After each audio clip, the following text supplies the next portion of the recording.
fartura de alimento, de alegria. E quando nós estamos louvando e adorando o Senhor fala, né? Cantai com alegria, batei palma todos os e adorai com alegria. Com danças, com ataúde, instrumento de cordas, 10 cordas? Que bom. 10 cordas. Amém, meu irmão? Coraçãozinho tá tranquilo? Tá em paz? Largou os problemas lá fora? Hein? Pois é, porque o Senhor cuida de nós. Ele é o único que, quando a gente está dormindo, Ele está cuidando de nós. Nós estamos, como o Ricardo disse, juntamos aqui nesse Shabat duas parashotes, né? A Behar, que significa em hebraico no monte, e a Parashá Berukotai, que significa em minhas leis, não é? Mas hoje eu vou falar da Haftará, porque as duas falam de Jeremias. Jeremias, que em hebraico é Yirmeyahu. Não é? Bonito, né? Que significa Yahu, é exaltado. E o que nós fizemos cantando é exaltando o nosso Pai Celestial e seu Filho, nosso Salvador, não é verdade? Então, primeiro, só para compreendermos um pouco o contexto desse profeta, ele foi um profeta que profetizou em Judá. Lembra que Israel foi dividido em 2 povos, não é? Ele profetizou no período dessa divisão, mais precisamente no final, durante o reinado dos últimos reis, no período de declínio e queda do Reino do Sul, nos séculos 7 e 6 antes da era do Mashiach. O profeta Jeremias falou sobre o avanço inevitável daquele império, o Império Babilônico. Todos já conhecem, né? Que culminou no exílio do povo do Reino do Sul, né? Composto da tribo de Judá e da meia tribo de Benjamim. Jeremias foi filho de Ilquias e nasceu na cidade de Anatote, no território da tribo de Benjamim, em aproximadamente 650 antes da era cristã, no período final do reinado do rei Manassés. Lembra do rei Manassés de Judá? Anatote era um vilarejo sacerdotal, ou seja, Jeremias, ele era da tribo de Levi, ele era um sacerdote. Parece até Yohanan, João Batista, né? Foi desrespeitado, todo mundo achava que ele era um louco. Foi um período longo, né? Porque ele profetizou por 40 anos. É pouco? Muito tempo. E você acha que 40 anos é à toa? Você já viu que tem 40 num monte de lugar. 40 dias, 40 noites. Não é? Moisés ficou 40 dias, 40 noites. Gente, nada na Bíblia é à toa. Eu não vou falar sobre isso não, mas eu estou chamando a atenção de vocês, porque dentro da palavra de Deus nada é à toa. Yeshua ficou quanto tempo no deserto? Então você começa a pensar o seguinte: nada, não existe uma vírgula. No hebraico nem tem vírgula, né? Mas vamos dizer que tenha. Não existe uma vírgula, uma só palavra nas escrituras sagradas que seja inútil e sem sentido. Não existe. Tudo tem uma razão de ser. Então, foi um período longo, né? Ele foi preso e teve sua vida ameaçada várias vezes, pois o que Yud Revavirê mandava ele falar, o colocava em confronto com o rei e os príncipes de Judá. Né? Ele estava sempre em confronto com a posição dos príncipes. às vezes lhe ocasionava grandes problemas, inclusive com seus parentes, porque os parentes não queriam nem papo com ele, não é verdade? Quando você aceita Yeshua, seus parentes te recebem, ficam logo zangados, né? Então, é, ele era alvo até de zombaria e todos o amaldiçoavam, porque quando o Senhor falava por ele, falava publicamente, não falava no quarto, não. Não falava num lugar escondido, falava para todo mundo ouvir. Teve um período que ele profetizou diante do exército de Israel formado para guerrear. E ele falava: quem entregar sua vida, quem não batalhar, olha só, gente, muito louco, né? Imagina o exército todo preparado para ir para a guerra, chega um e fala: ó, se você não brigar contra ele, você terá sua alma como resgate. Você não vai morrer se tu se entregar. Então aquilo enfraquecia o exército. E os generais ficavam como? Felizes? Mete esse homem na cadeia. Esse cara é um louco. Ele quer destruir Israel. Era o contrário. Mas o homem, quando peca, meu irmão, não consegue ver com clareza as coisas de Deus. A Bíblia diz assim: um abismo chama outro, e aí, meu irmão, tu pecou, tu vai começar a ter, como eu posso dizer, uma névoa. Você vai começar a enxergar mal, entender mal as coisas de Deus. E não foi diferente com Israel. E mais, gente, até hoje zombam de Jeremias. Porque a gente escuta os outros falando aí, Jeremias, profeta chorão. Isso é zombaria. Não faça isso. Você é louco, não sabe o que está fazendo. Quero ver você passar pelo que ele passou e você não chorar. E agir como ele agiu. Quero ver. Então não faça isso. Não zombe de um profeta de Deus. Não faça isso. O leão come. O urso também. Você está dizendo que eu estou brincando? Vai zombando. Vai zombando que você vai ver onde você vai parar. Vai chamando ele de profeta chorão. Quero ver se Deus colocar você na posição dele. Eu quero ver o que você vai fazer. Pois é. Lá na Lamentação ele fala: o Senhor me fez mastigar pedrinhas. Quebra dente, fere. Não fale isso, meu irmão. Rejeite esse tipo de colocação. Ou sai de perto. Porque Deus não é Deus de brincadeira. Tá bom? Então, gente, essa é uma pequena síntese do grande profeta Jeremias.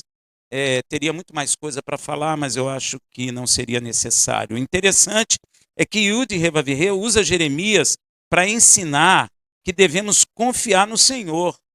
Olha só, Deus está usando o profeta para proclamar dentro de Israel que Israel precisa confiar no Senhor. Ou seja, Israel não está confiando no Senhor. Porque se Deus levantou o profeta para ensinar isso, é porque Israel já havia esquecido disso. E quando Deus levanta um profeta, é no período que Israel já havia abandonado a confiança em Deus. Já havia abandonado. Depois de 650 anos, mais ou menos, do período de Jeremias até o período de Yeshua, o Filho do Deus vivo, ele vem à terra e gera o que nós chamamos hoje de igreja, não é? E olha o que ele diz em Mateus 5,17. Não pensei que vim destruir a lei e os profetas. Não vim destruir, mas cumprir. Tem gente que diz assim: Yeshua cumpriu a lei por mim. Ele não veio cumprir a lei. Yeshua sempre cumpre a lei. Ele vem cumprir as profecias a respeito dele. Amém? Que estão no Taná. Mas ele está dizendo: não pensei que vim destruir a lei e os profetas. Então, tudo o que foi dito por Yud-Heh-Vav-Heh através de seu profeta, dos seus profetas, inclusive Jeremias, é válido até os dias de hoje. E muita gente nem lê profeta, só vê milagre. Só vê as maravilhas, mas não vê com atenção aquilo que o Senhor falou por meio deles a respeito até de você, hoje em dia. Porque se você está aqui crendo que Yeshua é o Filho de Deus, é porque isso foi profetizado. Sabia disso? Hein? Se você está aqui, é porque Deus falou que estaria. Posso afirmar a você que você é um milagre. Porque tu crê em coisa que tu não vê. Quem viu Yeshua aí? Ué? Ninguém, né? Mas tu crê que ele está vivo? Isso é milagre. A Bíblia disse que o Pai lançou luz nas trevas dos nossos corações para que pudéssemos ver a glória dele na face de Yeshua HaMashiach. Isso é milagre, e esse milagre é operado por Deus em sua vida, em minha vida. Isso foi dito pelo profeta. Inclusive o ensinamento de que devemos confiar no Senhor, que Deus estava alertando Israel lá atrás, é válido até o dia de hoje. Claro que é. Mas o ruim de tudo é que estes ensinamentos maravilhosos dados por Yud-Heh-Vav-Heh por meio de seus profetas se tornam no meio cristão uma espécie de jargão. Não é muito levado a sério, não. Não é? Uma das frases mais faladas, infelizmente, é aquela assim: maldito o homem que confia no homem. É? Não fala isso? E só fica nisso. Maldito o homem que confia no homem. Ou, não julgue para não ser julgado. É ou não é? Mas você precisa ler isso direito para você entender o que ele quer dizer com isso, né? O ruim é que as pessoas só leem a parte inicial do texto bíblico. Ou melhor dizendo, não lê, escuta e repete. Fica assim, uma repetição contínua, achando que aquilo está correto. E na verdade não está. Por isso distorcem o que o profeta Jeremias diz, dando sua própria interpretação.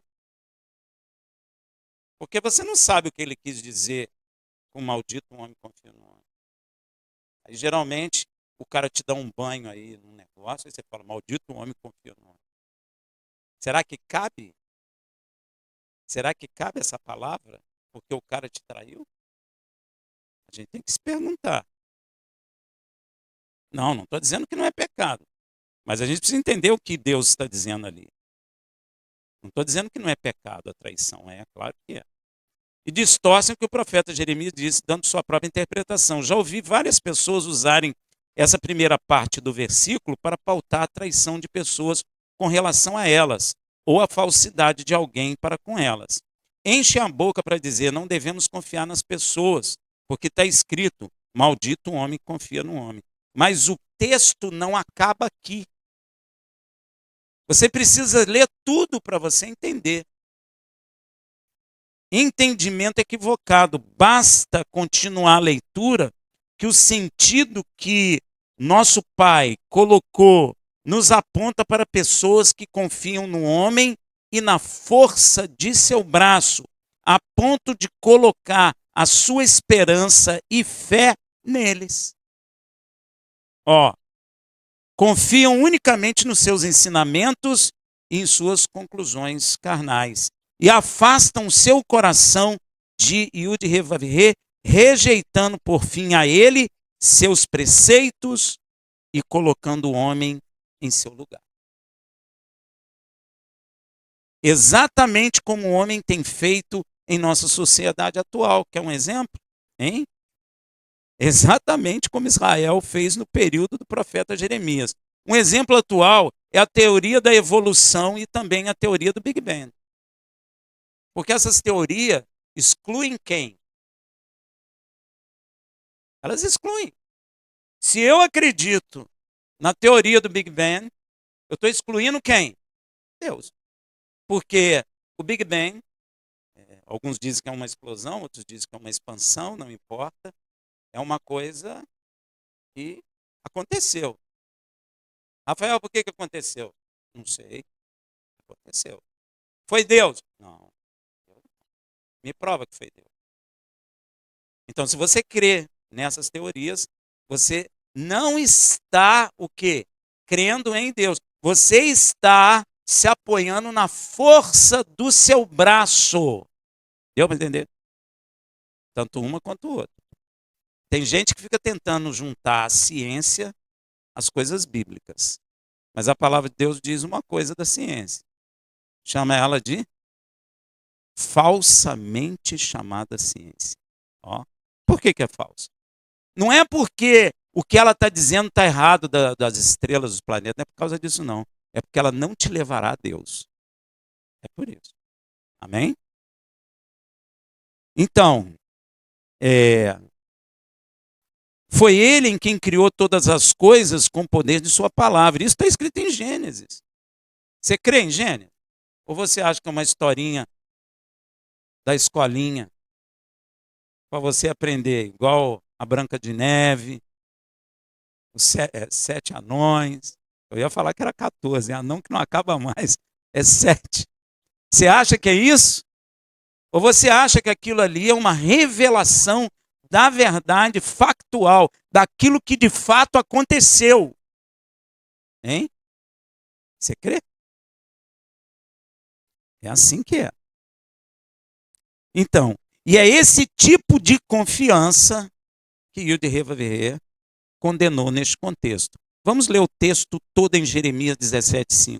Assim diz o Senhor: maldito o varão que confia no homem e faz da carne o seu braço e aparta o seu coração do Senhor. Se eu creio que tudo foi criado por um acaso, eu já apartei meu coração do Senhor. E eu estou confiando na força de quem? Da ciência humana. Porque a ciência humana está dizendo para mim que não foi Deus que criou. A ciência humana está dizendo para mim que o dinossauro acabou porque caiu um meteoro na Terra e explodiu tudo. Eu quero saber como é que os dinossauros daquele tamanho pereceram e ratinho não pereceu porque consegue ir para o buraco, é isso? Como é que é o negócio? E as formigas? E as borboletas? Hein? Vocês não perguntam isso não? Eu pergunto. Como é que esses animais sobreviveram, se os dinossauros não sobreviveram? Tem que ter cuidado, são teorias, não são verdades. Ninguém consegue provar isso. Amém? Uma coisa que eu chamo a atenção, nós temos que ler tudo, toda a Bíblia, e não só uma parte dela. Yud Revavirei está nos ensinando que não é bom buscar força apenas nas pessoas, achando que isso é suficiente. Isso também é uma crítica à confiança no conhecimento humano. Porque nós somos seres pensantes, não somos? Então eu olho uma coisa, eu deduzo. Mas nem sempre aquilo que eu deduzi é verdadeiro, concorda? Pode ser completamente diferente daquilo segundo a minha visão. Pode chegar outra pessoa e falar: não, Rafael, não é bem isso aí que você está falando, não. Eu tive lá e vi. Até acidente é um problema. Eu posso estar passando de um lado do acidente e você passando do outro. Eu descrevo o acidente de uma maneira, você descreve de outra. Vamos supor que o carro só bateu do meu lado. Do outro lado estava perfeito. Você passa e fala: não, não vi nada no carro. Estava bonzinho. Eu falava: você é louco. O carro estava batido. Não estava, não. Não vi um arranhão no carro. Quem está errado? Nenhum dos dois. São pontos de vistas diferentes. Mas os dois podem estar errados. Porque eu posso perguntar para o dono falou: não, eu fui sair da garagem e amassei o carro. Opa, então não foi batida. Ó, você está entendendo, meu irmão? Como, como confiar no braço da carne, no conhecimento do homem é complicado? É complicado. Ó, nós temos o Sol, uma estrela. que ela é redonda?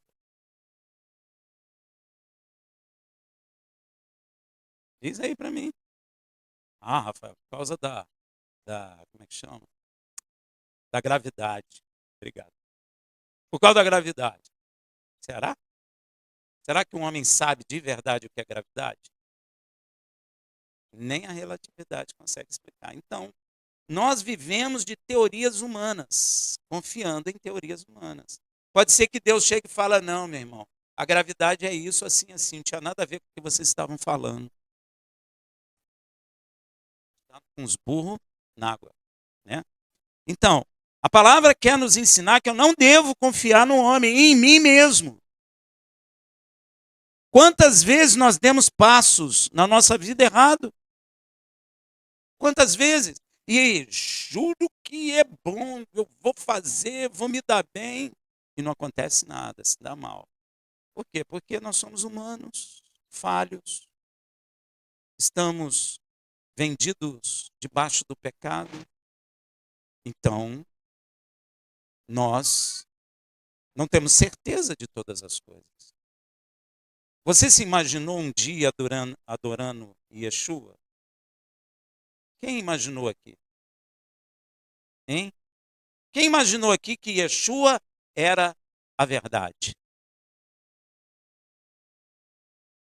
Eu posso dizer, você dá testemunho de mim. Eu achava crente, era um cara derrotado que tentou tudo, não conseguiu nada, aí foi para a religião. Eu pensava assim. Eu não fui criado em igreja.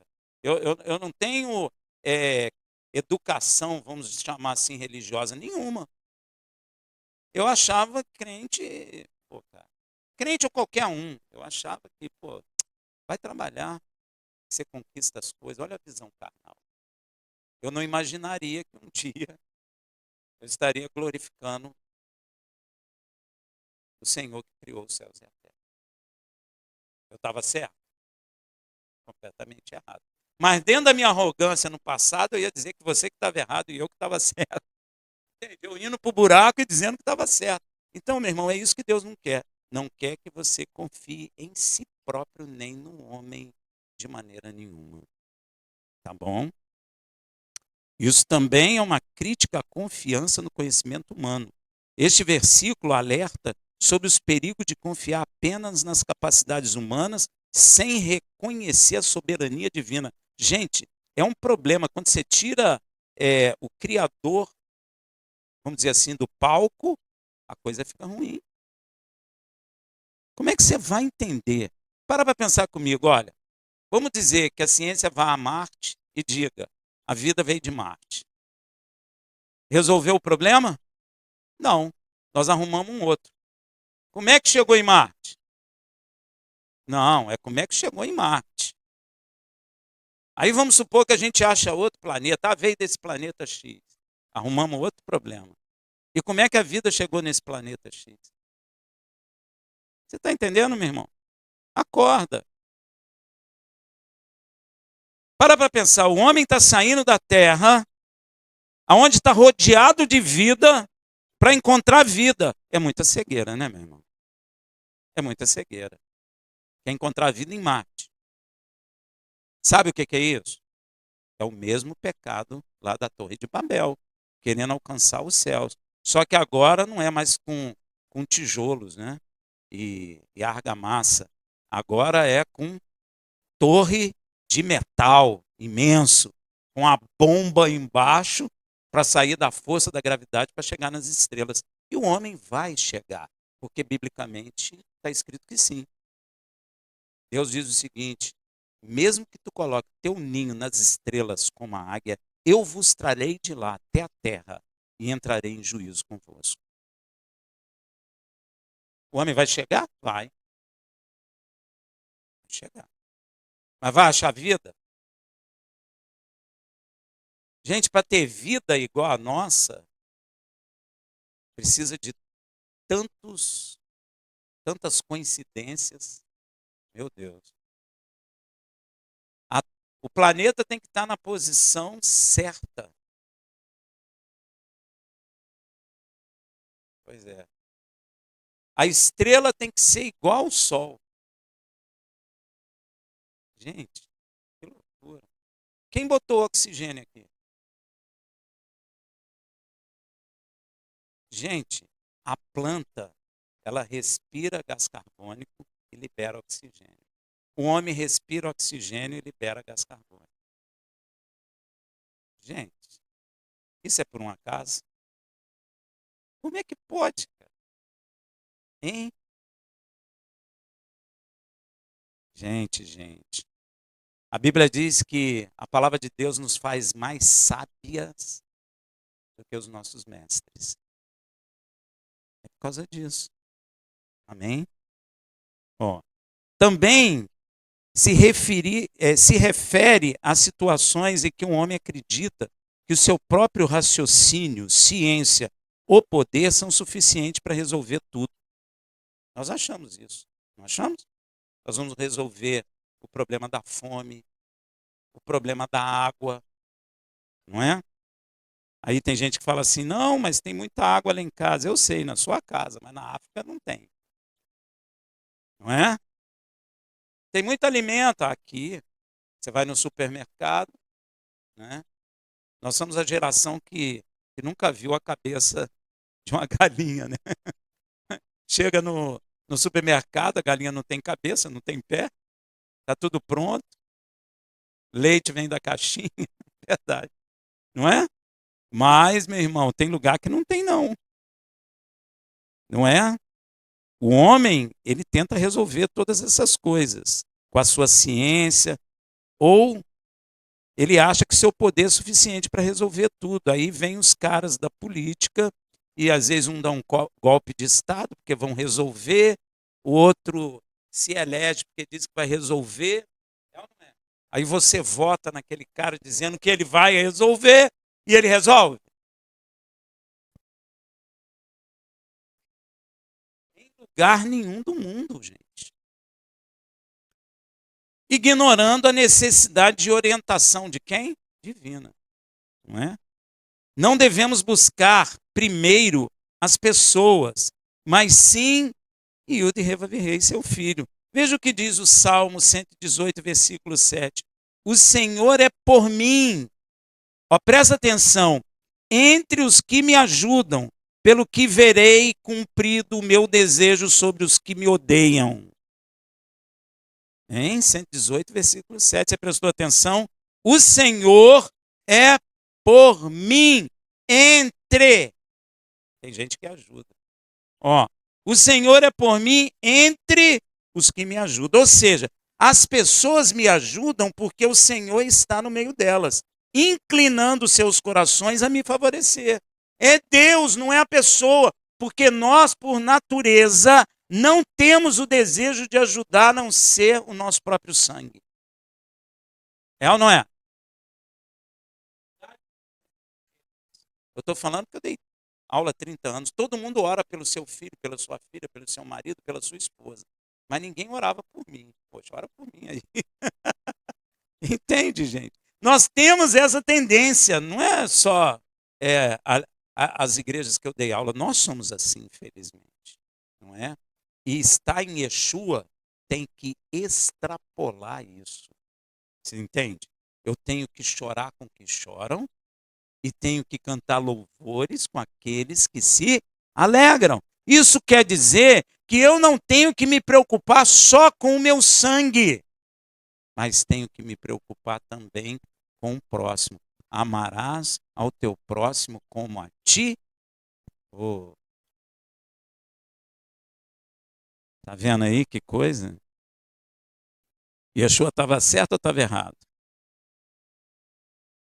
Ou seja, Deus é que move coração de pessoas para nos ajudar, para ser favorável a nós, para ser favorável à sua vida. Você não tem que ir buscar o homem para favorecer você. Você tem que buscar a Deus que vai usar homens para favorecer você. O negócio está errado. Eu estou orando, Senhor, arruma um político aí para fazer isso, assim, assim. Fala sério, meu irmão. Senhor, me ajuda em nome de Yeshua. Quem decide quem ele vai mover é ele. Às vezes ele vai mandar um anjo, você crê? Pois é.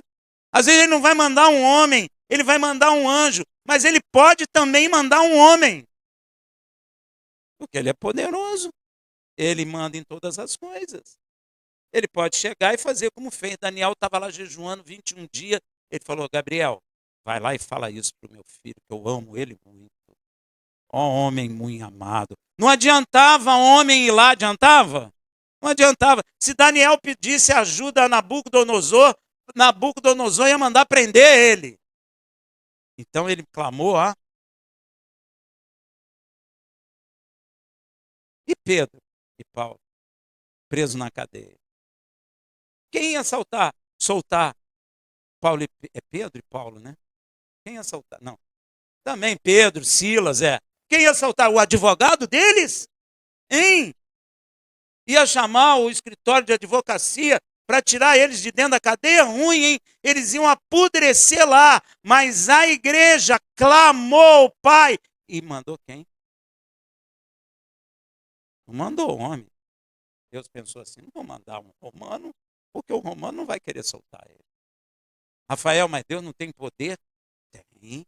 Para inclinar o romano, abriu o romano. Mas isso ia causar o quê? Uma série de problemas legais. Olha como Deus faz. Então mandou um anjo. E o anjo fez o quê? Abriu. Pedro pensou até que estava sonhando. A Bíblia diz, ele pensou que estava sonhando. E quando ele viu, não, isso é verdade, vai embora. Ele foi embora. E ele bateu lá, a igreja nem acreditou. Porque eles estavam clamando por ele. Então nós devemos mudar o nosso comportamento. Eu não tenho que pedir a Deus homens para me ajudar. Eu tenho que pedir a Deus para me ajudar. Se ele vai usar homens ou vai usar anjo, isso é ele. Não é você que decide. Amém?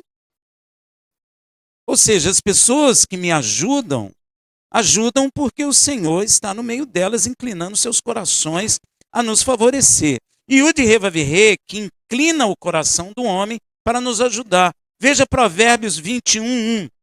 Ó, como ribeiros de águas, assim é o coração do rei na mão de Yud Revavirê. A tudo quanto quer o inclina. Ó, nós esquecemos disso, que Deus inclina o coração do homem. Se ele quiser, ele inclina o coração do homem em favor a você. E vai acontecer uma coisa que você falava assim, impossível. E o cara vai dizer assim, não sei porque que eu estou fazendo isso com você, mas eu vou fazer assim mesmo. E faz. Por quê? Porque Deus vai lá e inclina o coração da pessoa a fazer. Ó, se você prestar atenção neste versículo, ele nos ensina claramente que até o coração dos reis, hoje em dia representado pelos nossos governantes, líderes mundiais, a todos os níveis, está na mão de Yud Revavirê. Você está com medo como é que chama? Do Trump? Deus inclina o coração dele à medida que ele quer, meu irmão. Não temas. Deus usa ele do jeito que ele quiser. O Putin, o Putin vai fazer uma guerra. Ué, se fizer, é porque Deus permitiu fazer a guerra. Porque Yeshua disse que teríamos guerras. Hein? E rumores. O chinês falou: olha, americano, eu vou tomar essa ilha. A ilha lá de. Hã? Não, China, gente. Taiwan. Vou tomar Taiwan. Estados Unidos, ó. Se tu tomar, eu vou mandar minha força aí. Há rumor de guerra. Aí a China foi e começou a fazer um exercício com a marinha em volta de Taiwan. E Taiwan gritando: olha aí, está invadindo a minha área. Mas os Estados Unidos estão de olho. Isso é rumores de guerra. E tem guerra. Israel está guerreando, a Rússia está guerreando, acho que o Paquistão está guerreando, Índia está brigando. Gente, achei muito engraçado. A Índia e o Paquistão brigam pelaquela região Caxemira. E eles têm um portão. E um fica provocando o outro com marcha. E levanta a perna até a orelha. Aí o outro levanta mais ainda a perna e fica provocando um ao outro. Só que esses dias mandaram avião. Eles não atravessaram as fronteiras, mas ficaram mandando foguete um contra o outro lá e derrubaram os aviões da Índia. Guerra. Tá aí. Porque tem que ter. Ah, Rafael, mas por que Deus deixa ter guerra? Porque o domínio da terra está na mão de quem? Está na mão de dois parceiros ruins, gente. O diabo e o homem. Está na mão do diabo e do homem. Yeshua não falou que o diabo é príncipe desse mundo? E aí ele usa o homem, meu irmão. Porque Deus entregou a terra ao homem, o homem entregou a terra ao diabo. Então, não vai dar boa coisa o negócio, vai. E Deus tem um tempo para isso. Ah, Rafael, então Deus perdeu o domínio? Não, Deus tem domínio sobre tudo e sobre todos. Mas tem um tempo estabelecido. Você foi em Apocalipse, está escrito lá, chegou o dia que Yud Rei e o seu Machia tomaram o governo da terra. Ó. É o dia do basta. E esse dia vai chegar, com certeza. Então, ele os guia conforme sua vontade e propósito. Isso significa que, embora os seres humanos tenham livre-arbítrio, Yud Revavirê tem poder e autoridade para influenciar suas decisões para cumprir seus propósitos. Deus tem, meu irmão. O que Deus fez com Nabucodonosor, gente? Hein? Usou Nabucodonosor. E Nabucodonosor se converteu depois. Né? E Ciro? Tem vários. Outros versículos reforçam essa ideia, como em Êxodo 9:12, onde Yud Revavirê endurece o coração de Faraó. Deus endureceu o coração de Faraó, meu irmão. Ah, mas por que endureceu o coração do Faraó? Meu irmão, Deus é soberano. Paulo explica isso em Romanos, que ele suportou os vasos de desonra para mostrar a sua glória aos vasos de honra. Você. Olha que coisa. Por isso ele suporta os vasos de desonra, para mostrar a você a sua glória. Então o vaso de desonra não vê, mas você vê a glória dele. Amém? Porque ele quer. Outros versículos reforçam isso. Quer ver? Eu já falei, né? O rei Ciro, mesmo sendo um rei persa, Ciro era persa. Mesmo assim, Deus usou ele. Deus profetizou o nome dele e usou ele. Para quê? Para soltar Israel. Ah, Rafael, por que usou o Ciro? Ué, porque Deus quis, gente. Isso não é uma pergunta que se faça. Ele é soberano. Ele faz o que quer, quando quer, como quer. Pois é, usou uma mula. Usou uma mula. Ah, por que ele usou a mula? Porque ele quis. A resposta é exatamente essa. Se ele quisesse, ele usava um anjo, mas ele quis usar a mula. Ó, queria ensinar alguma coisa para o profeta? Sim. Amém? É isso mesmo. Mesmo sendo um rei persa, é apresentado na Bíblia como alguém usado por Yud Revavirê para cumprir seu propósito. Veja Filipenses 2,13, que diz: porque Yud Revavirê é o que opera em vós tanto querer como efetuar, segundo a sua boa vontade. Então nós devemos orar ao Senhor e falar com Ele o quê? Senhor, opera o querer e o seu efetuar em mim. Ó. Isso mostra que Yud Revavirê pode agir internamente no coração das pessoas para realizar seus propósitos. A verdade é que, sem o Senhor, nenhuma ajuda humana tem valor. Não tem, meu irmão. Não Você que é de Yeshua, não busque ajuda no homem. Busque ajuda porque ele vai usar quem ele quiser. Se vai usar anjo, se vai usar homem, se vai usar circunstância, isso é ele. É ele. O irmãozinho estava dizendo para mim como testemunha, foi interessante que ele falou isso de manhã. Ele falou para mim, poxa, eu pedi aumento no meu trabalho, ele vai até abrir o olho lá. Eu pedi aumento no meu trabalho. Não. Aí o cara falou para ele, mais ou menos, né? Vou contar a história. Não, mas ele está lá atrás. Eu, eu, eu pedi aumento e o chefe lá falou assim, só se você fizer mais isso, aí eu te dou aumento. Ele falou, poxa, mas eu falei que não faria mais isso. Aí o cara falou, então não posso te ajudar, não. Aí ele largou para lá e foi trabalhar. Orou e foi trabalhar. Aí uns dias depois, o cara falou assim, sabe aquilo que você me falou? Já está na mesa do chefe. Aí o chefe chamou ele descansou no Senhor. O chefe chamou ele e deu o aumento que ele queria. Ó. E ele não foi fazer aquilo que ele tinha dito que não ia fazer. Então, meu irmão, não é no homem que nós devemos buscar, é no Senhor, porque é Ele que move em favor da nossa vida. Às vezes a gente fica mal orientado, a gente fica buscando a coisa lá no político para ajudar a gente. A gente tem que mexer na lei, porque não pode ter som alto. Eu vi essa briga aí da igreja, né, com o Estado. Meu irmão, não tem que buscar ajuda política, não. Nós temos que buscar ajuda no Senhor. Se o Senhor quiser que eles permitam que a gente faça som alto a madrugada inteira, Deus inclina o coração deles e eles fazem. Só a gente pode fazer. Deu para entender? Você crê? Pois é. Não podemos substituir o de Revavirê pelo homem. Rejeitar ao Criador e depositar toda a confiança no ser humano é um erro fatal que conduz à ruína. Veja o que o Senhor fala para aqueles que assim agem. Jeremias 17:6.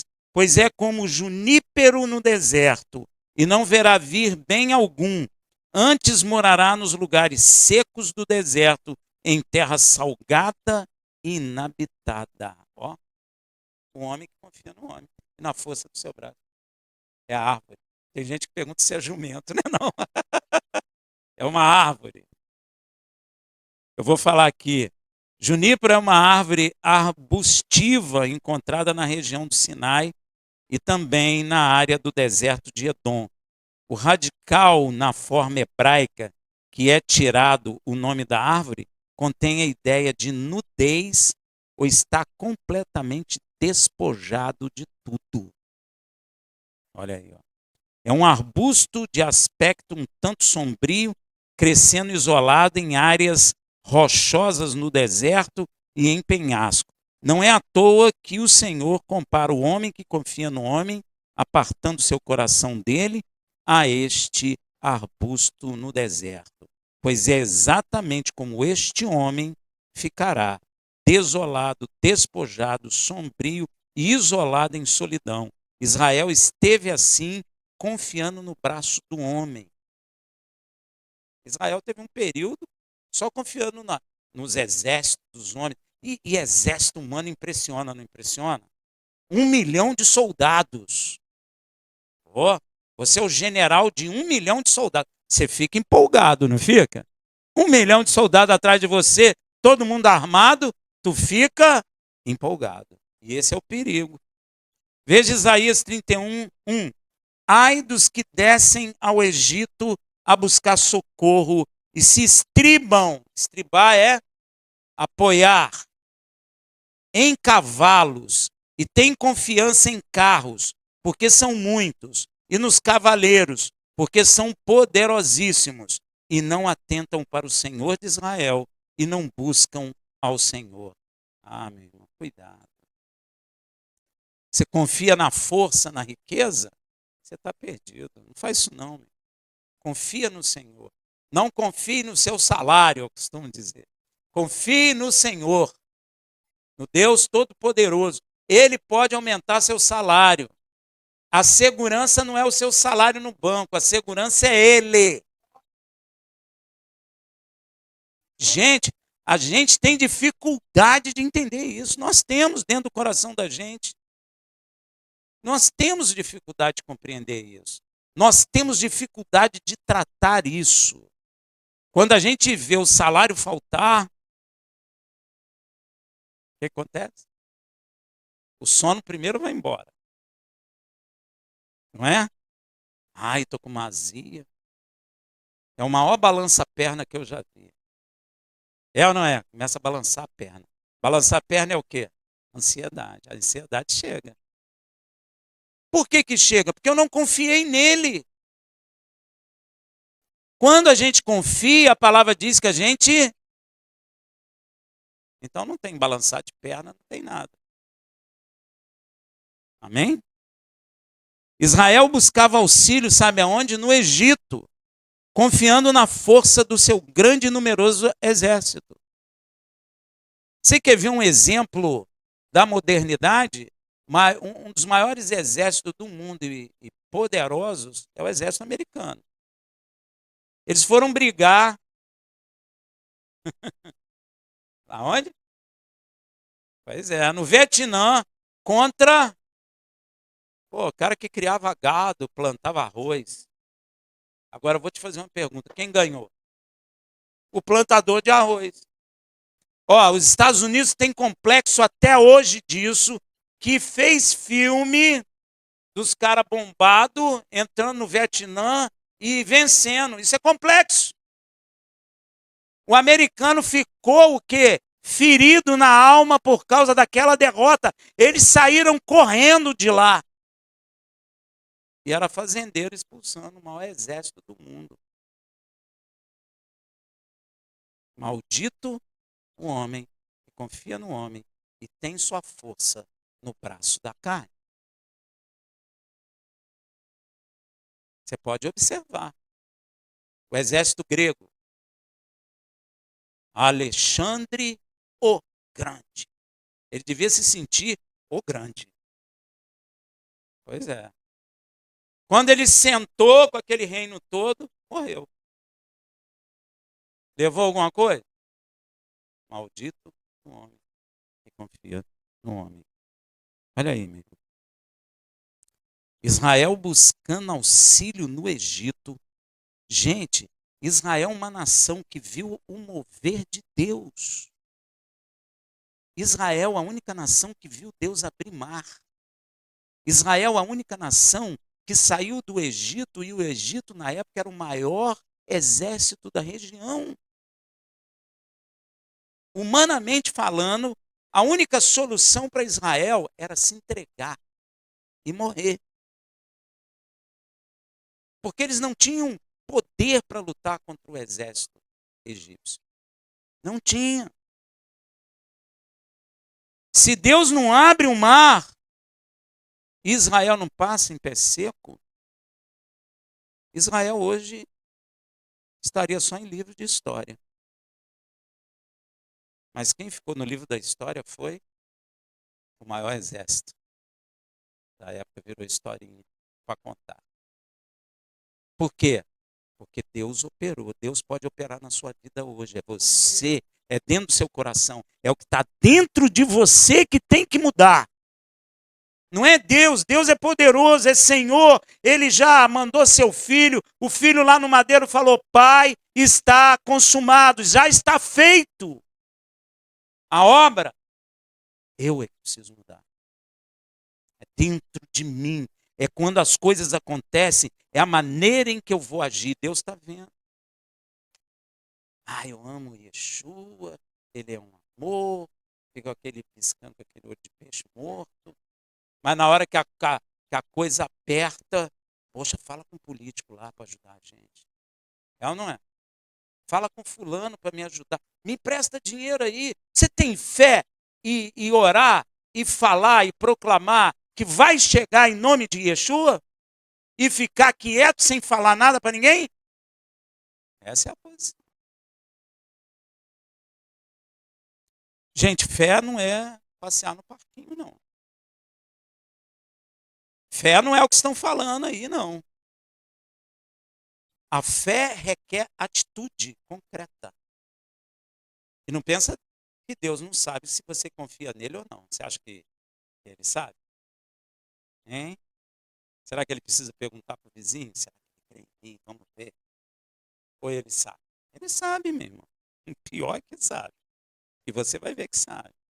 Israel busca auxílio no Egito, confiando na força do seu grande e numeroso exército. Depositou sua esperança no braço do homem, esquecendo que seu Elohim é o Senhor dos céus e da terra, criador de todas as coisas e sustentador de todas elas com o poder de sua palavra. Veja agora a resposta do Senhor a Israel para essa loucura que Israel fez. Isaías 31, de 2 a 3. Todavia também ele é sábio. Quem é sábio? O Senhor.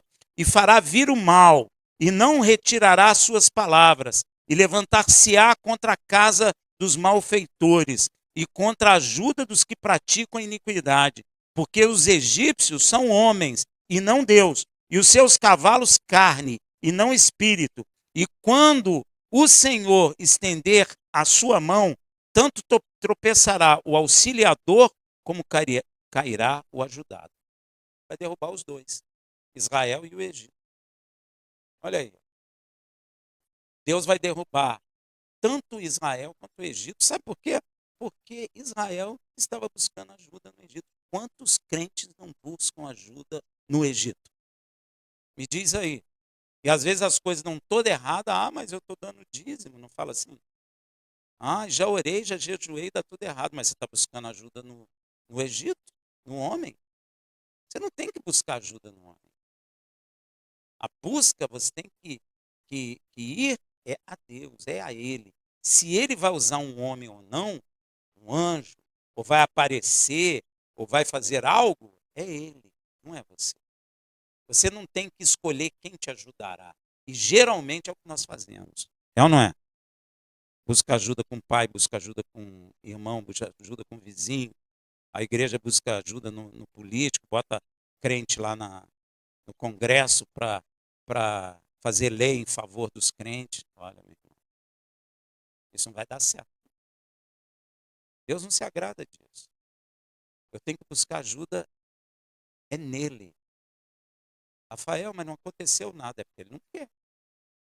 Fica quietinho até ele fazer. Porque Deus tem seu tempo. Volto a repetir aqui. Deus falou, Rafael, vou te dar uma esposa. Olha ela. Você quer ela? Eu falei, isso foi um diálogo, eu e Deus. Eu falei, quero. Ele falou, pois é, me mostrou mais 2 vezes. Eu fiquei quieto. E eu pensei, mês que vem eu encontro ela. Mês que vem. Mas eu estava esperançoso. Pode ser daqui 2 meses. Aí, ó, 1 ano, 2. No 14º ano eu estava tão cansado. No 14º ano eu estava injuriado já. Eu falei, Senhor, não quero saber mais disso, não sei o quê. Olha só, gente, que coisa. Presta atenção. Estava irado, chutando pedra. Aí um homem aparece do meu lado, sorrindo. A Bíblia diz que aquele que sorri perto daquele que sofre é como tirar a roupa no inverno rigoroso. Quando eu vi aquele homem rindo, eu fiquei mais irado ainda. Porque esse cara está rindo do meu lado. Isso é um fato, gente.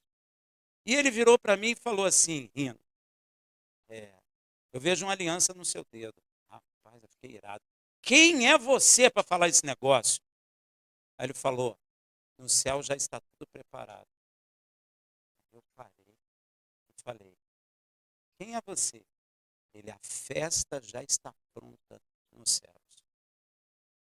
Eu falei, você é um anjo? Ele sorriu e falou, sou. Aí eu esqueci de tudo, eu falei, vou perguntar um monte de coisa para ele. Aí eu falei, me diz, ele sumiu. E na época eu falei, como é que eu vou contar isso para os outros? Ninguém vai acreditar, Senhor. Ninguém vai acreditar. Uns meses depois, eu encontrei minha esposa. E já estava tudo preparado. Não pedi ajuda a um homem. Não pedi ajuda ao site de encontros de crente. Não fui a bar de crente para encontrar. Não visitei igreja para encontrar. Deus é que me levou até onde ela estava. E olha, gente, é milagre mesmo, porque onde eu encontrei a minha esposa, eu jamais iria por mim mesmo, porque eu nem sabia onde era. Então, a questão é, como está o teu coração? A quem tu está pedindo ajuda? Hein? Mas, Rafael, eu quero um negócio na hora. Ué, meu irmão, por que na hora? Me diz, por que essa ansiedade toda? Dá glória a Deus que você está vivo. As pessoas ficam numa ansiedade, meu irmão. Deus me ensinou a não ficar ansioso. Me ensinou a descansar. É sério. Estava eu lá no meu trabalho, inclusive estava numa reunião seríssima, aquele trabalho lá e tá. Aí a secretária chega, senhor Rafael, tem uma ligação para o senhor ali. Eu quase que falo assim, não vou atender não, mas eu pensei, pode ser minha esposa, eu vou lá ver. Aí foi. Era uma irmã. Começou a orar em tempo. É isso que assim te digo, te tirarei deste lugar. E tu desligou. Eu falei, meu Deus. Eu fui para a reunião meio assim, sentei lá, o pessoal falando, Rafael, nós decidimos isso, eu estava até meio aéreo. O telefone tocou de novo, a moça veio e me chamou de novo. Fui lá. Meu irmão, estou preocupado porque Deus me mostrou que Ele vai te tirar daí. Eu falei, minha irmã, não fica preocupada não. Se Deus falou, Ele vai abençoar. Eu liguei. Gente, não demorou um mês. Eu fui tirado de lá. E Deus me deu muito mais do que eu tinha lá. E olha que eu não tinha pouco, não. Mas Ele me deu muito mais. Agora, nós temos que esperar nele. Às vezes, se você ficar nervoso, é melhor entrar no banheiro, ajoelhar e orar, ao invés de pedir socorro ao homem, porque o homem não tem poder para ajudar. E a ajuda do homem, ela pode acabar ali, porque o cara pode olhar para você e falar assim, pô, não quero ajudar essa pessoa, não. Não pode? Pode. E te largar na mão. Agora, se a pessoa for até você por meio do nosso Pai Celestial, em nome de Yeshua, é diferente. A pessoa vai te ajudar mesmo sem entender. Ela vai. E eu já vi coisas tremendas assim. Desde pessoas que tinham que viajar e não tinham passagem, de alguém chegar e pagar a passagem para a pessoa. Já vi. Testemunho, não foi comigo não. Então, ó, é, Deus derruba tanto o que pediu ajuda, tanto o que está auxiliando. E todos juntamente serão consumidos. Olha aí que perigo. Às vezes o crente esquece dessas coisas porque diz, o Antigo Testamento acabou, aí larga isso tudo para lá. Só que isso aqui é Deus falando, meu irmão. Coisa de Deus não envelhece, não apodrece. Amém? Veja também Isaías 36:6. Eis que confias no Egito, aquele bordão de cana quebrada. Olha o que Deus está chamando o governante do Egito. O cara, talvez, que tenha mais poder naquela região. Deus está chamando ele de quê? De bordão de cana quebrada. O qual, se alguém se apoiar nele, lhe entrará pela mão. Deus está chamando ele de quê? Diz aí para mim. Hã? Traiçoeiro. Ele é um traiçoeiro, um traidor. É isso que Deus está falando. Apoiará-lhe, entrará pela mão e furará. Assim é Faraó, rei do Egito, para com todos os que nele confiam. Então ele nem é de confiança. E algum político é de confiança? Parece igual, não parece? Aí está a igreja saindo aí na porta dos exércitos, naquele período, confiando no exército. Deus frustrou todo mundo. Deus frustrou. Estava em São Paulo, o pessoal, Rafael, você tem que ir. Eu falei, eu não. Eu peço ajuda ao meu Deus. Não vou pedir ajuda ao exército nenhum, não. Se Deus permitiu um moço subir no poder, porque Deus quis. E sabe o que nós temos que fazer por ele? Temos que orar. Para que a gente vá bem. Porque se tu não orar, tu vai entrar também no mal dele. Então tem que orar por ele. Não, mas eu não aceito ele. Problema seu. A ordem do Senhor é orar por ele. Mas foi sei lá, eles falam que foi golpe, foi corrupção. Meu irmão, não quero saber disso. Quem é o presidente agora? É ele. Orar por ele. É isso aí que você tem que fazer. Rafael, eu não voto nele. Ué, não vote. Você tem esse direito. Mas você tem que orar pelos governantes para que tu vá bem. Pois é, porque ele pode pesar. E você vai entrar em revolução é contra Deus. Deus não se agrada disso. Rebelião, revolução. Nada disso a igreja pode fazer. E o de Revavier ainda revela a Israel que Faraó é traiçoeiro. E o de Revavirrei está dizendo que aqueles que confiaram em Faraó foram buscar auxílio nos políticos, né? Perdão, não, aqueles que confiaram em Faraó, buscando auxílio nele, é a mesma coisa que parte da igreja tem feito, buscando auxílio nos políticos ou na política humana. Buscam auxílio da mesma maneira que Israel buscou auxílio no Egito. E o fruto disso não é bom. Não é. Porém, Yud Revavirrei, através de Jeremias, nos ensina a confiar nele. Nos estimula a isso. Veja em Jeremias 17:7, ó. Bendito o varão que confia em quem? Aqui no original é Yud Revavirrei, tá? E cuja esperança é Yud Revavirrei. Bendito o homem. Bendito é o quê? Feliz. Feliz. Tem gente que fala assim, não, Deus quer a minha felicidade. Ele quer, desde que se obedeça a ele.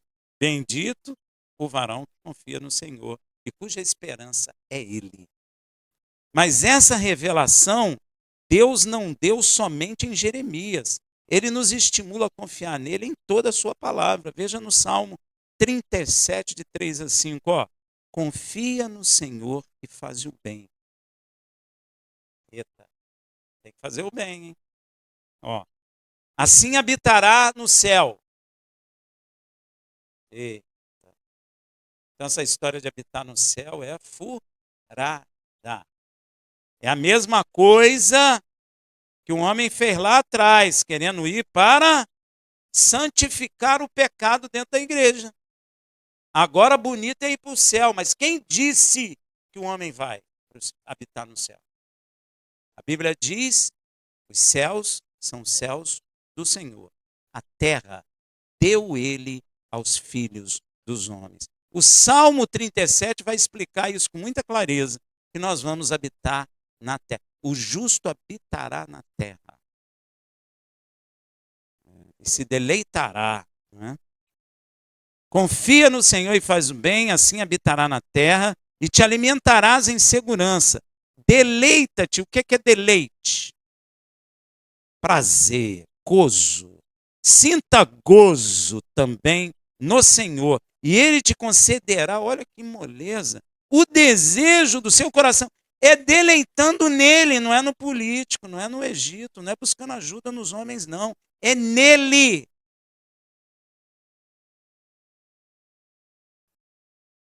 Que coisa, hein? E ele te concederá o que deseja o seu coração. Gente, ele concederá o que deseja o teu coração. O que deseja o teu coração? É claro que se desejar a minha morte, aí não vale. Mas se desejar coisa justa, ele vai fazer. Mas você tem que colocar sua confiança nele. Entrega o teu caminho, Senhor. Confia nele e ele tudo fará. Por isso que o apóstolo Paulo lá em Coríntios disse, eu não vim com palavras humanas para que vós não apoiassem a vossa fé naquilo que não deve. A sua confiança no que não deve. Você fica apoiando sua confiança no político que te prometeu? Hein? Não pode não, meu irmão. Você está pecando. Ouviu que não é no céu que vamos habitar, e sim na terra. Veja Provérbios 16:3. Confia ao Senhor as tuas obras e teus pensamentos serão estabelecidos. Aí, gente, tudo. Até o que você está pensando em fazer. Entrega na mão dele. Salmo 115, de 9 a 10. Olha aí, ó. Israel confia no Senhor, ele é seu auxílio e seu escudo. Casa de Arão confia no Senhor, ele é seu auxílio e seu escudo. Escudo é proteção. É ele que auxilia e é ele que protege. Mas eu preciso confiar única e exclusivamente nele. Provérbios 3:5. Confia no poderoso Yud Revavirrei, assim que está no original, de todo o teu coração e não te estribes no teu próprio entendimento. Ou seja, Não se apoie naquilo que você aprendeu com os homens ou naquilo que você entendeu e acha. Ah, eu acho que é assim. É assim que a gente fala? Pois é, não faz isso não, porque você vai se dar mal. Salmo 37, 40. E o Senhor os ajudará. Isso é promessa. O Senhor vai te ajudar. E os livrará. Ele os livrará dos ímpios e os salvará. Ele já fez uma coisa na sua vida. Já te salvou. É ou não é? Então falta você entregar mesmo sua vida ao Senhor de todo o teu coração. Não importa o estado em que você está hoje. O que importa é dentro do teu coração se você confia ou se você não confia nele. É isso que importa. Não importa as riquezas, não importa o carro que você tem, a casa que você tem, porque se você não confiar nele, você vai perder isso tudo. Mas se você confiar nele, ele te dará muito mais no hoje e no porvir a vida eterna. É o que está escrito. É o que está escrito. Que coisa. E o Senhor os ajudará. Vai te ajudar. E os livrará. Ele os livrará dos ímpios e os salvará, porquanto confiam nele. Ó. Quem confia no Senhor? Bem, aí, ó. Isso é uma promessa, gente. E Deus não mente. A igreja até conhece muito esse Salmo 125, de 1 a 2. Os que confiam no Senhor. Canta, mas não faz. Os que confiam no Senhor serão como os montes de Sião, que não se abalam, mas permanece para sempre. Como estão os montes ao redor de Jerusalém, assim o Senhor está ao redor do seu povo. Ó. Quem é povo de Deus? A nota está ruim, mas. Quem é povo de Deus? Então o Senhor está ao teu redor como os montes em Jerusalém. Se você, quem já foi em Jerusalém, sabe o que a Bíblia está dizendo. Jerusalém é rodeada de montes. O Senhor quer ficar ao teu redor dessa maneira. Aí você vai dizer, o meu socorro vem. Agora presta atenção, desde agora é constante. Porque Davi falou, desde agora, e nós estamos falando agora, em 2025. Desde agora, a palavra de Deus é tremenda, né? Agora, o Senhor, não falei para vocês que o Senhor conhece os que confiam nele? Não adianta eu dizer, eu confio no Senhor. Na hora do aperto, não confio nada. Olha só, veja Naum. Quem já leu Naum aí? Olha que eu pego no pé, hein? Naum 7. O Senhor é bom. Ele serve de fortaleza no dia da angústia. Olha, quem está angustiado aí? E ó, e conhece os que confiam nele. Eita. Deus conhece, meu irmão. Não adianta você falar publicamente, eu confio, e no íntimo do seu coração tu não confia, porque o homem vai pensar que tu confia, mas Deus sabe que tu não confia. Porque ele conhece a cada um na face. Gente, ele é muito poderoso. Ele conhece a cada um na face da terra que confia nele. E não é por número não, hein? Não é a unidade 188 que mora no distrito 30. Não é assim que ele te conhece. Ele te conhece pelo seu nome. Não é, não. Não é por número, não. Ele conhece você intimamente. Então eu digo uma coisa para você: não adianta fingir, adianta? Não adianta. Os que confiam no Senhor prosperam. Ó, Provérbios 28, 25. O orgulhoso de coração levanta contenda, mas os que confiam no Senhor, o que confia no Senhor, prosperará. Então, isso é uma questão do que tem dentro de mim. Com este salmo que vou falar, Até louvor dentro da igreja já fizeram. Salmo 18:30. O caminho do Senhor é perfeito. A palavra do Senhor é provada, né? É um escudo para todos os que nele confiam. Ó, canta, mas não vive. É bonito? É. Mas ele quer que a gente viva. Você será cercado de misericórdia se confiar no Senhor. Ó. Às vezes as pessoas dentro da igreja não estão cercadas de misericórdia. Na verdade, o batismo de Yeshua, eis aí o meu filho, em quem a ele. Então você tem que confiar no que ele falou, não tem? Então Yeshua é o Salvador. Por isso que se você confiar no que ele fala, você será salvo. Aí, ó. Yeshua também, o próprio Filho, nos estimula a confiar em Yud Revavirê, nosso Pai. Veja Lucas 12, 22, 23. E disse aos seus discípulos: por isso vos digo, não estejais ansiosos quanto à vossa vida. Gente, tem pessoa na igreja extremamente ansiosa. Mas Yeshua está dizendo: não estejais ansioso quanto à vida, nem pelo que haveis de comer, nem quanto ao corpo, pelo que haveis de vestir. Pois a vida é mais do que o alimento, e o corpo mais do que o vestuário. Sabe o que Yeshua quer dizer? Uma coisa que a gente esquece. Se você está com fome, e se você está se sentindo com necessidade de ter roupa, uma coisa que você tem que lembrar é que você está vivo. E você tem que dar graças a Deus. Porque se você não tivesse vivo, você não teria necessidade nem de comida, nem de roupa. Amém, meu irmão? Então a gente precisa entender essas pequenas coisas. E Yeshua não está falando isso à toa. Primeiro, ele quer que eu entenda que eu tenho que dar graças a Deus porque eu estou vivo. Nós começamos o culto aqui cantando o quê? Hein? Modéani, dando graças a Deus que nós estamos vivos. Porque se eu estou vivo, aí eu tenho necessidade de comer, eu tenho necessidade de vestir, eu tenho necessidade de ter uma moto maneira, um carro maneiro. Não tem? Você só tem essas necessidades porque tu está vivo. Porque se tu não tivesse vivo, você não teria necessidade de coisa alguma.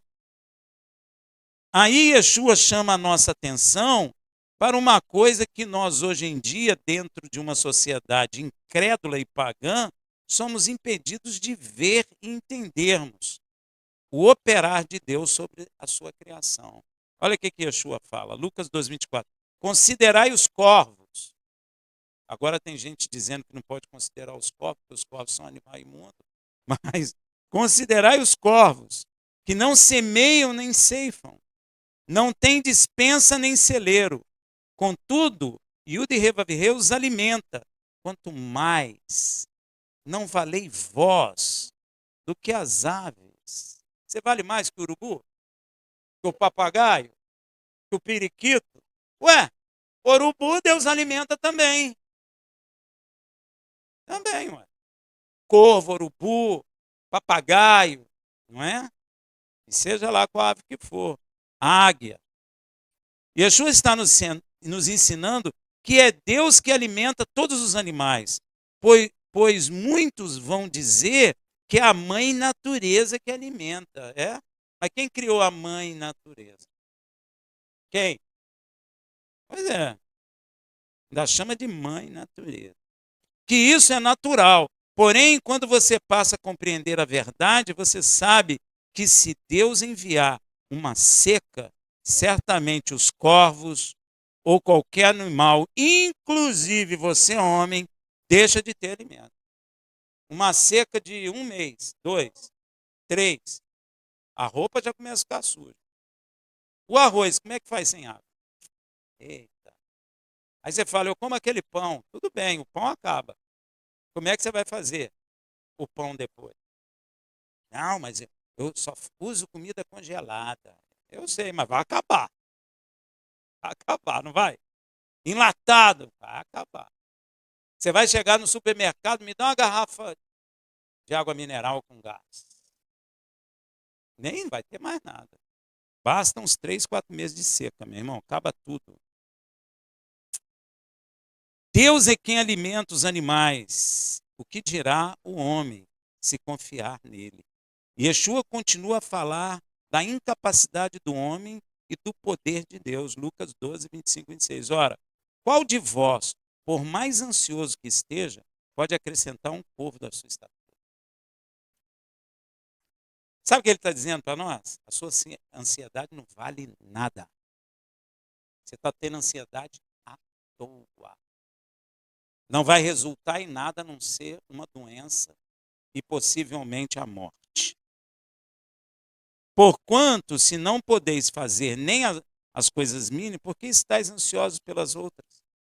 Ó, não adianta a nossa ansiedade, ela não nos ajuda. A ansiedade é o mal do século. E Yeshua já estava nos ensinando que a ansiedade só traz dano a nós. E a ansiedade nos mostra duas coisas. Uma, que não cremos. Não cremos em Deus. A ansiedade é fruto disso. E não confiamos nele. E outra, que somos incapazes, por isso não há solução. Aí ficamos extremamente ansiosos e presos num círculo vicioso. Não ficamos? Eu não tenho saída, logo eu fico ansioso. Eu fico ansioso porque não tenho saída. Logo não tenho saída, fico ansioso. Por que fico ansioso? Porque fica, aí dá um infarto. É, gente, é assim mesmo o processo. Não pensa que é brincadeira, não. Pode observar que é. A ansiedade vem porque você não vê solução para a sua situação. Você não pode solucionar e ninguém pode. Só que o ansioso esquece que Yud Revavirê pode. Se ele não vê solução em Yud Revavirê, é porque ele é um incrédulo. E se é um incrédulo, vai ficar no círculo vicioso da ansiedade. E Yeshua diz também que os ansiosos têm pouca fé. E isso com certeza, pois estão ansiosos. Veja Lucas 12, 27 e 31. Considerai-vos lírios, como crescem. Não trabalham nem fiam, contudo vos digo que nem mesmo Salomão, em toda a sua glória, se vestiu como um deles. Se, pois, Yud Revavirê assim veste a erva que hoje está no campo e amanhã é lançado no forno, quanto mais vós, homens de pequena fé. Eita, ele está dizendo, se você é ansioso é porque você não tem fé. Não andeis preocupados, porque a todas essas coisas os povos do mundo procuram, ó. Ele está te comparando ao povo do mundo, aos ímpios. Mas vosso Pai sabe que precisais delas. Buscai antes, ó, prioridade. Buscai antes o sanduíche, o supermercado. Não é isso que ele está falando. Buscai antes o seu reino, o reino de Elohim. E estas coisas vos serão acrescentadas. É prioridade dentro de nós. A sua prioridade é a roupa e a comida? É o bem? Então, meu irmão, você vai ficar ansioso mesmo. Vai balançar a perna até fazer buraco na terra. E não vai adiantar. Porque Yeshua diz que quem é ansioso é porque não tem fé. E você vai ficar no círculo vicioso. E fica mesmo, gente. Já vi pessoas, a gente é pastor, a gente não fala em nome, mas já vi pessoas em ansiedade de ranger. E você falar, mas meu irmão, fique em paz. O Senhor, se tu confiar, Ele vai operar na sua vida. Eu sei, eu sei. Não sabe. Não sabe, porque está ansioso. É verdade, gente. Fica só aqui, ó. Eu sei. Não sabe. Porque quando a gente sabe, a gente. A palavra de Deus é poderosa. Ele está dizendo que os homens do mundo é que fazem isso. Mas vosso Pai sabe que precisai delas. Ó, Deus sabe. Você acha que Deus não sabe a tua necessidade, meu irmão? Pois é, tu acha que Ele não sabe? O que você pensou hoje de manhã? E já vou lá ouvir aquele barulho. Ele ouviu. Ele ouviu. Ele te ouviu, hein? Vai. Meu irmão, isso é, sem sombra de dúvida nenhuma, o maior tratado contra a ansiedade deste século. Esse é o remédio. Em vez de você ficar tomando remédio para acalmar e dormir, lê a Bíblia, que você vai ser liberta dessa ansiedade e desse problema que você tem. Eu considero isso o maior tratado contra a ansiedade. Você precisa mudar as prioridades da sua vida. É a questão de prioridade, meu irmão. Às vezes você está falando de Yeshua, mas Yeshua, você vem aqui no Shabat, já fiz o que devia fazer. Aí vai para a vida normal lá. Aí começa a faltar as coisas. Aí você, mas eu dei o dízimo. Mas não é só isso. Não é só isso. Você precisa confiar profundamente no Senhor. Gente, nós precisamos fazer o exercício dentro de nós. Nós temos que fazer a pergunta: eu confio mesmo no Senhor? Hein? Você já fez essa pergunta hoje, na hora que tu acordou? Você sabe, e eu vou dizer uma coisa para você com certeza absoluta: se nós acordamos hoje de manhã, é porque Deus permitiu. Então, se Ele permitiu, a primeira coisa que nós temos que fazer: Senhor, nós somos gratos a Ti. Muito obrigado. Obrigado pelo Teu Filho, obrigado pelo alimento, obrigado pela roupa, pela água que bebemos. Ó, beber a água é tão natural que a gente nem agradece. Agradece? Oh, respirar também, obrigado. Tem gente que não consegue respirar, meu irmão. Está cheio de tubo no nariz e não respira. Então nós temos que dar graça. Por isso que a Bíblia diz que o Senhor tem nos abençoado com toda sorte de bênção nas regiões celestes, em Yeshua HaMashiach, e tem abençoado. Porque nós estamos aqui de roupinha bonitinha, novinha, que você comprou mês passado, tá bonitinho, dá com cheiro de nova, tênis novo, tá ou não tá? Saúde, sono, porque tem cama para deitar, né, meu irmão? Para dormir. Tem gente que não tem. Pois é. Ó, lança a sua atenção para o reino de Yud Revaver. Começa a se preocupar com o reino dele, meu irmão. E ele te dará o que é necessário. Yeshua fala assim, olha, aqueles que querem acompanharão, ó, é ação. Os milagres acompanham aqueles que creem, que agem. Então, crie, por isso falei, ó, o crer me leva a agir. O crer me leva a falar.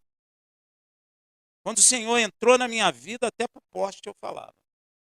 Era só você passar na minha frente. Eu falava. Porque crie, por isso falei. O apóstolo Paulo ensina isso à igreja de Filipe. Eu já vou terminar.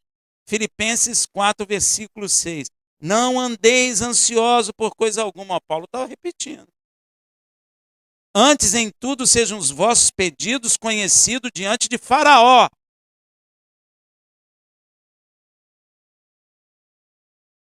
E, pela oração e súplica com que é ação de graça? Obrigado, Senhor, porque o Senhor me ouviu, eu sei que o Senhor me dará. Mas não, aí ora, ô pastor, não funcionou não. Ué, mas isso não é um mecanismo que funciona. Não é? Eu já ouvi isso. Já orei, já jejuei, não funcionou. Eu falei, pois é, está faltando pilha. Parece que é um mecanismo, né? Você tem que confiar intimamente no Senhor, você tem que ter um relacionamento com Ele. Se você não tiver um relacionamento com Ele, não adianta. Não pensa que o sangue de Jesus tem poder, é sei lá, um amuleto. É, sangue de Jesus tem poder, aí pronto, melhora tudo. Não é assim, meu irmão. Lembra Israel quando pegou a arca da aliança, desobediente a Deus, foi para a batalha, pensando que aquilo era um amuleto. O que aconteceu? Perderam a batalha, os filhos do sacerdote morreu, o sacerdote quebrou o pescoço, morreu também. Isso não é um amuleto, não. Isso é um relacionamento vivo com o Criador. O apóstolo Pedro também ensina isso. 1 Pedro 5, 6 a 7. Humilhai-vos, pois, debaixo da potente mão de Deus, para que a seu tempo vos exalte, lançando sobre ele, Yud He Vav He, toda a vossa ansiedade, porque ele tem cuidado de vós.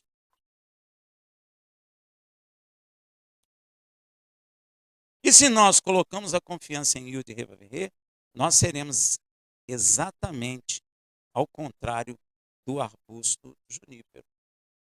Olha como nós seremos. Jeremias 17:8. Porque é como a árvore plantada junto às águas, que estende as suas raízes para o ribeiro, e não receia quando vem o calor. Não importa, mas a sua folha fica verde. E no ano de sequidão, não se afadiga, nem deixa de dar. Você sabe que Deus está falando da árvore ou de você? Ele está dizendo o quê? Que nós seremos árvores, se confiarmos nele, plantada perto do ribeiro, para que ao nosso tempo ele nos exalte. Nós lançaremos sobre ele, perdão, nós lançaremos as nossas raízes para o ribeiro. E não recearemos quando vem o calor. Para a gente pouco importa. As pessoas vão ficar tremendo de medo, mas nós nem seremos perturbados, porque a nossa raiz está nas águas puras. Só bebendo da água pura, que é o Espírito do Senhor. Ó, que maravilha. Tá vendo aí, ó? Mas a nossa folha fica verde. Nunca vai ficar seca, sempre vai ficar verde. E no ano de sequidão, eu não vou ficar fatigado. Diga, eu não vou ficar fatigado. Nem deixarei de dar fruto. Benignidade, bondade, perseverança, fé, domínio próprio, mansidão, amor, fidelidade, fé. Você sempre vai dar esse fruto, porque contra esses frutos não há lei. Então você vai dar esses frutos, mesmo que a situação esteja difícil, mesmo que a esquerda tomou o poder. Não importa para nós se é a direita, se é a esquerda, porque nós somos árvores plantadas na beira do ribeiro e as nossas raízes vão até as águas e nós, no calor, no frio, as nossas folhas estão verdes e nós daremos frutos para a glória de Deus.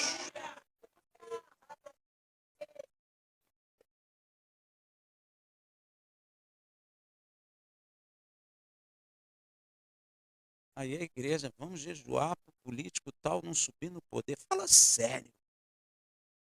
Vamos jejuar para a gente passar a buscar o reino dos céus e a sua justiça. E aí sim Deus trata daquilo que a gente necessita e precisa. E inclina o coração dos homens em favor a nós. Porque ele tem poder para fazer. Eu sei que eu estou me prolongando muito, meu irmão, mas talvez esse seja o tempo que você esteja passando em sua vida, um tempo de sol intenso, de muito calor e sequidão. Não vem nada novo. Você fala, Senhor, o vizinho comprou carro novo, eu não tenho carro, eu não tenho isso, ó vida, ó céus. Lembra daquele bicho? Ó, vi uma nuvem preta. Eu nem sei que bicho era aquele aí. Ó vida, ó céu, tudo estava ruim. Às vezes você está passando por isso. Nada está bom. É tempo de muito calor e sequidão. Um momento de insatisfação interior, de tristeza. Às vezes você está triste e nem sabe por quê. Está sem esperança. Porém, se você colocar a sua confiança no nosso Pai Celestial, olha como você vai ficar. Como uma árvore plantada junto às águas, que estende as suas raízes para o ribeiro. Não vai faltar para você, porque Ele é poderoso. Nunca mais teremos fome ou sede. Veja em João 6,35. Declarou-lhes Yeshua: eu sou o pão da vida. Aquele que vem a mim, de modo algum terá fome. Meu irmão, de modo algum. E quem crê em mim, jamais terá sede. Olha que coisa. É por essa razão que Yeshua disse em João 4,14. Mas aquele que beber da água que eu lhe der, nunca terá sede. Pelo contrário, a água que eu lhe der se fará nele uma fonte de água que jorre para a vida eterna. Você vai dessedentar a sede de pessoas que estão no tempo de sequidão, para que o nome de Yeshua e o nome do Pai sejam glorificados em sua vida. Quero te mostrar o que acontece de fato com o homem que confia em suas riquezas ou na força do seu braço. Quer saber? Eu vou terminar, mas eu vou dizer. Salmo 49, 11, 14. O pensamento íntimo deles é que as suas casas são perpétuas. E as suas habitações de geração em geração dão às suas terras os seus próprios nomes. Está cheio de gente aí botando o nome dele nas ruas, achando que isso perpetua a vida daquela pessoa. É ou não é? Mas o homem, embora esteja em honra, não permanece. Pode ter a honra que for, não vai permanecer. Olha aí, ó. Cadê os caras que receberam a bola de ouro? Cadê? E o Oscar? Cadê? Hein? O pessoal que recebeu o Oscar em 1940, quem sabe o nome?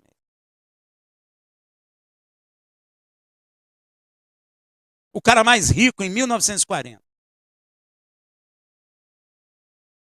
Que silêncio. Hã? Passou. Porque ele está dizendo aqui que não permanece. Antes é como os animais que perecem. Ó, vai embora. Este é o destino dos que confiam em si mesmos. O fim dos que se satisfazem com as suas próprias palavras. Sabe o que é isso? Fica pensando assim, eu vou fazer isso, que eu sou muito bom naquilo, eu vou conseguir não sei o quê, eu sou, eu faço, eu posso e eu vou fazer. A Bíblia está dizendo, tudo que você for fazer, fala, se Deus permitir. Mas não, esses aqui, a palavra deles é essa. E este, ó, antes é como os animais, gente. Olha o que Deus está comparando. Este é o destino dos que confiam em si mesmo. O fim dos que se satisfazem com as suas próprias palavras. Como ovelhas são arrebanhados ao Sheol. Sabe onde é o Sheol? Lá embaixo. É onde fica o inferno. A morte os pastoreia. Quem pastoreia a gente? E seu filho. Yeshua é que pastoreia. Nós somos do Pai. Ele é o verdadeiro pastor das nossas almas. Mas quem pastoreia o homem que confia no homem é a morte. Ó, a morte os pastoreia. Ó, ao romper do dia, os retos terão domínio sobre eles, e a sua formosura se consumirá no Sheol, que lhe será por habitação. Eita. Amém? Não se esqueça, aqueles que confiam no Senhor são como? Não se abalam. Por isso você está recebendo a vida eterna. Shabbat Shalom.